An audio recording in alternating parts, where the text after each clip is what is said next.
Many problems that human beings are suffering is simply because we have lost that awareness as to how to be in sync with the many forces. If you become in rhythm with life, you will also wake up somewhere after 3 a.m. At that time, if you sit up and do whatever process you have been initiated for, it will bear maximum fruit.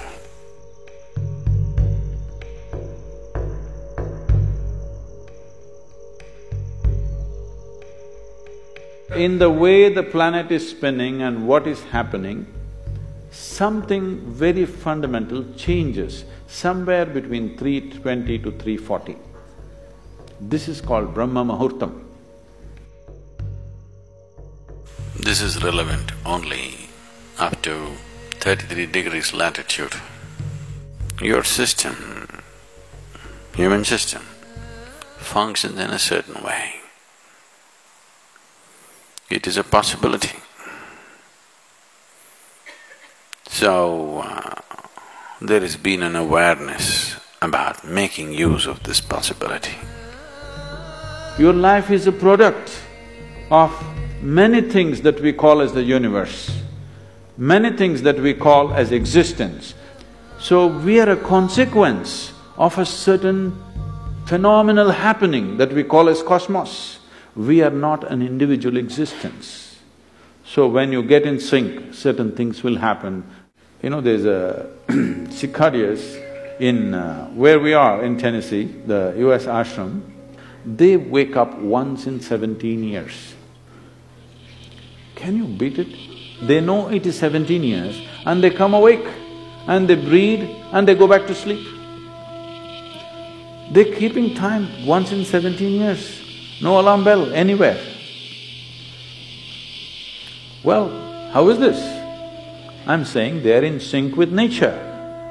We have lost sync within nature and we think that is our nature. No. All the many ailments, many problems that human beings are suffering is simply because we have lost that awareness as to how to be in sync with the many forces which are making us who we are. So yoga is to bring that sync so that you are in rhythm with life. If you become in rhythm with life, you will also wake up somewhere just after 3 a.m. If you're conscious, suddenly a certain spark of aliveness will happen within you. Even if you're in deep sleep, you will come awake. This must happen to you. This means you're falling in sync with it. You're falling in sync with life. So what should I do? Should I meditate? Should I do a kriya? Doesn't matter what.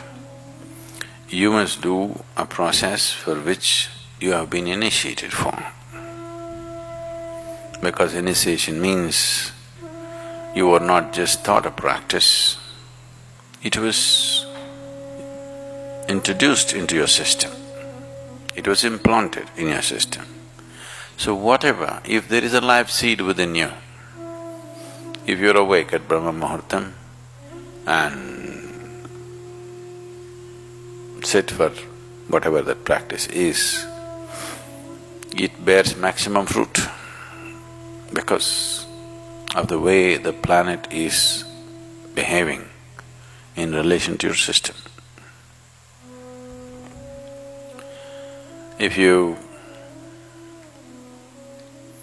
become aware in a certain way, a certain level of awareness is achieved within you, you will see, you will simply know when the time is. If you go to bed at the right time, you don't have to look at your watch. You will always know when it is 3:40, because the body will behave in a different way. At that time, if you sit up and do whatever process you have been initiated for, not what you picked up from a book, it will bear maximum fruit. The seed will get the necessary support at that time for it to sprout or spurt up more rapidly than at other times. This is only for the initiated. If you are not initiated, you're a book yogi, then 340, 640, 740, not so much of a difference. Sandhya kalas are more important for such people. Sandhya means 20 minutes before sunrise, 20 minutes after sunrise,